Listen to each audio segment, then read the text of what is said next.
Morning guys, it's Wednesday morning. I'm standing here in our utility room and I just want to go over a little bit what we have to do in order to prepare for lambing. Now that we've had one ewe lamb, it's kind of nice to evaluate before we really get into it what we all need for lambing and whether we have all those supplies on hand. So I just did a big order from a local supply place, Farmers Pharmacy. They're part of the Grand Valley group out of Cambridge, and I ordered a lot of my supplies from there. So I'm just going to quickly run through and show you what we use, what we make sure we have on hand before we start lambing, and that sort of thing. So one of the things I ordered was this handy little carrier, and what I like about it is that it's designed to sit on a partition or a wall, not a chair, but I'm just showing you here. And this is where you put all your supplies while you're processing your lambs while they're in those lambing pens. So what we do when they're in those lambing pens is we use this, and we use these rings here to dock their tails. You put the ring on there and that spreads the ring, and you put it on their tails. If you do that when they're young enough, it does not bother them all that much, and it's a very effective and humane way of docking their tails. The reason we dock their tails is to keep them nice and clean in their back end, especially when they get out on pasture later on and in the summertime. You want that area to stay nice and clean, or else you get a lot of fly strike and possible infections and problems that result from that. So that's the reason we do that, especially seeing as we sell a lot of females for breeding purposes. We want to make sure that our customers have the best possible scenario with their ewes. So we like to do that, especially with those, though we do it across the board for all of them, just for hygiene reasons. So that's what we use these rings for. So I make sure I have lots of those on hand. I also make sure I have lots of these tags. That's another thing we do while we're doing our processing with this box here. These are the tags that identify each and every lamb.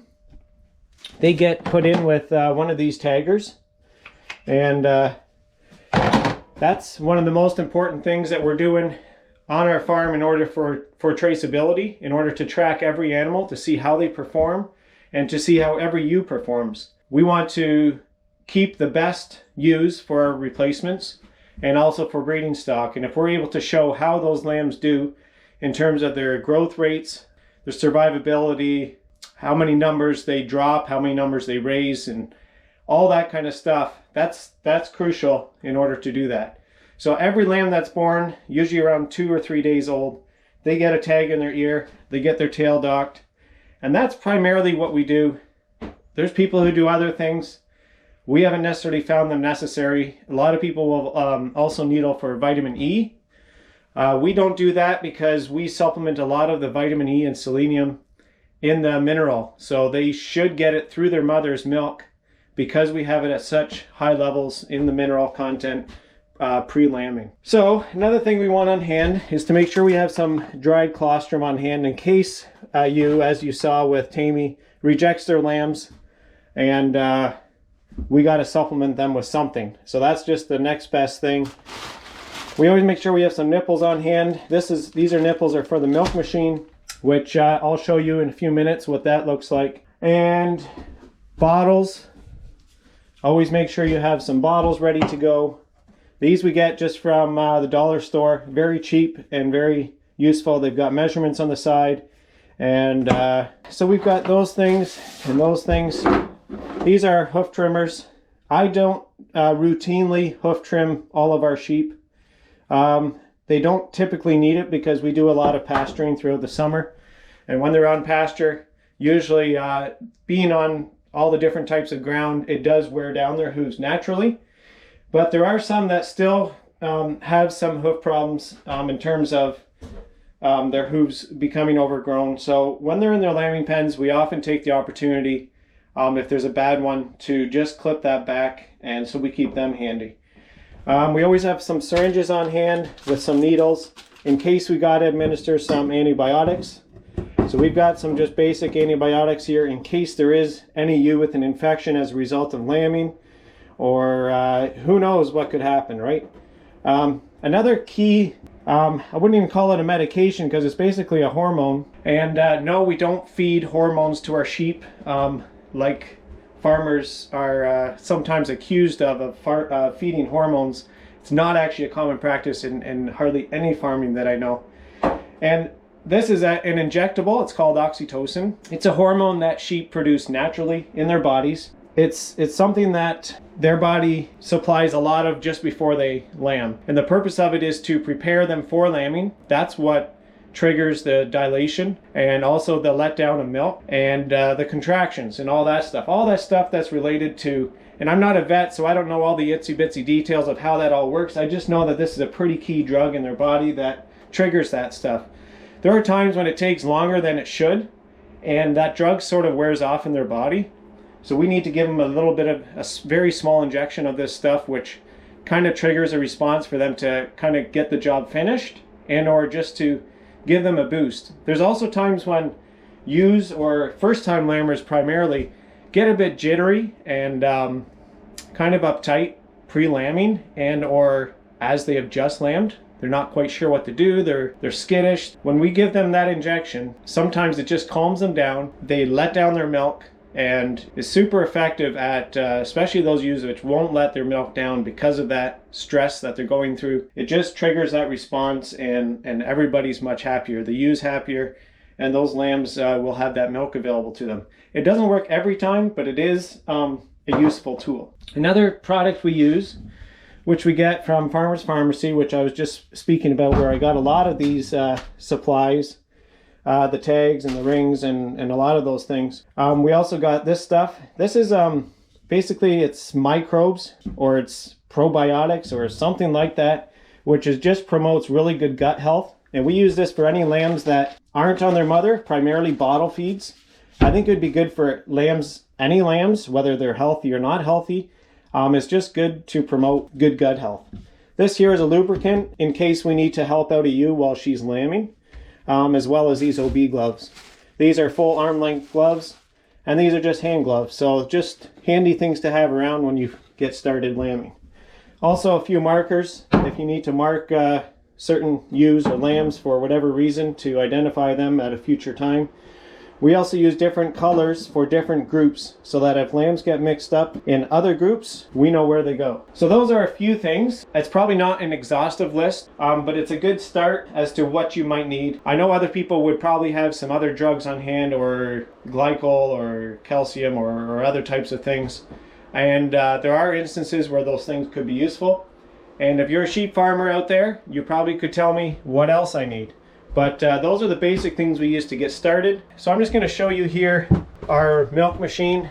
A lot of sheep farmers who have a fairly significant number of sheep will have one of these. They're just a lifesaver in terms of, or I should say a time saver and a lifesaver. They're for bottle feeds. Basically mixes the milk replacer for you. So this is a hopper that holds all the milk replacer. And that hopper, this thing here goes in the bottom of the hopper. It's just a small auger, and it meters out the milk replacer into this little small little area down here. And if you can see right here, this is where water would come in. So water comes in, this gets metered out, and this agitator right here spins. So I'll just run a quick cycle here. Now you won't see any powder coming out because I don't really have much in there.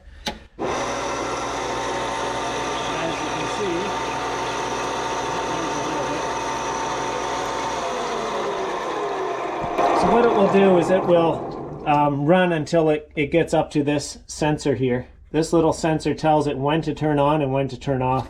If there's nothing on this sensor, then it will basically run and go through its cycles and meter out a precise amount of powder and water and mix it thoroughly with this thing. It would then be gravity fed through these things onto tubes that run around the machine, through the wall and into a pen where you have your bottle feed lambs. So it's a super nice way because those lambs can drink and eat basically whenever they want. It kind of mimics, I guess, the way a mother feeds her lambs. Those lambs typically can run up to their mother and almost drink at any time, especially in those early days. And this is exactly what this thing can do. They're getting smaller feeds many times throughout the day and through the night when you're not here, just like they would if they had their mother. So it's just a way to make it as natural as possible for them. And it's also healthier because it's not healthy for those lambs to get huge feeds of milk all at once, like 200 or 300, sometimes 400 milliliters all at the same time. It'll actually be a lot healthier for their gut, and you'll probably have less scouring and diarrhea and stuff like that if you feed them this way. So this has been super helpful. Last year, I think we raised between 20 and 25 lambs on this machine. So these machines, this one here is a pretty basic small unit. I think you can raise up to 40 lambs on this thing at a time at capacity.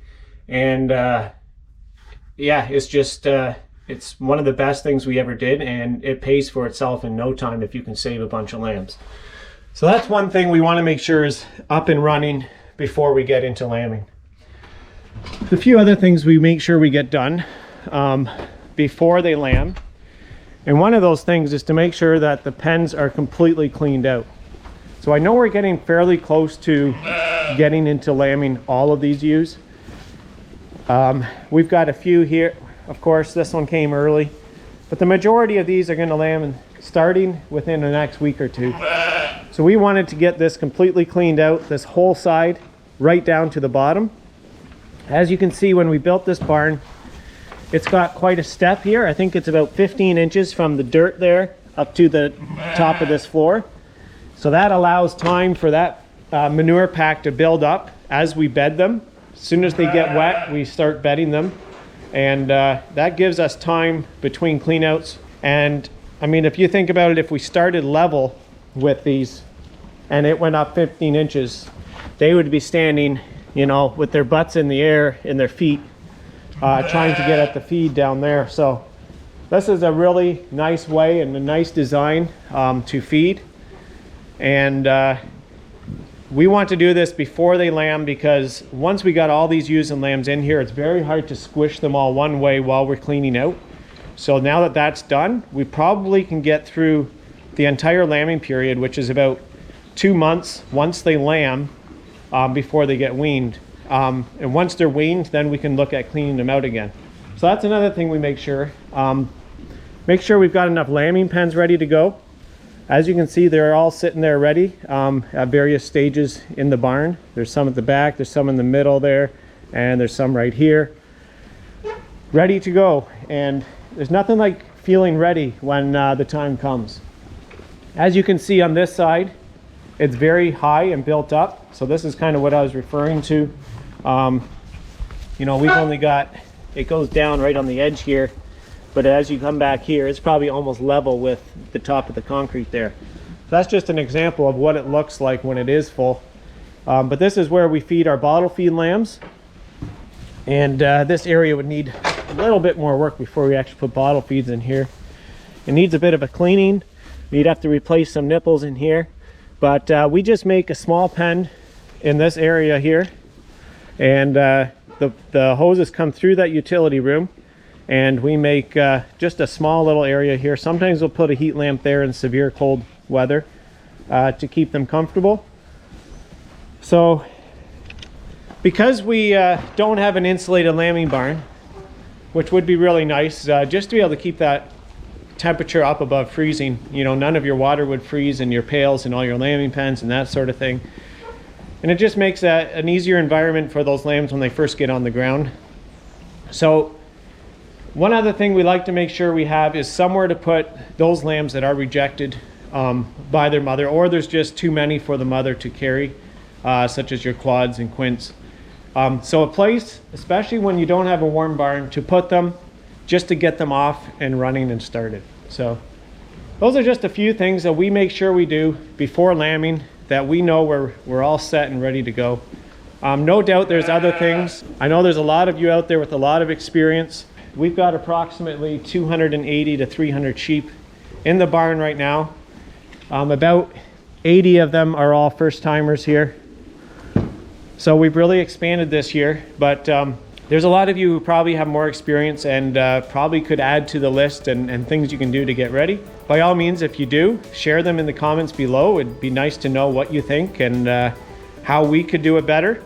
And hopefully I've helped you out, or some of you out, especially if you're new to sheep and or lambing. Maybe it'll help you get off to a good start with your lambing. So I just want to say thanks for watching. I know there was a lot of talking in this video. Hopefully it wasn't too boring. I tried not to take too long. I hope you enjoyed it and have a wonderful day.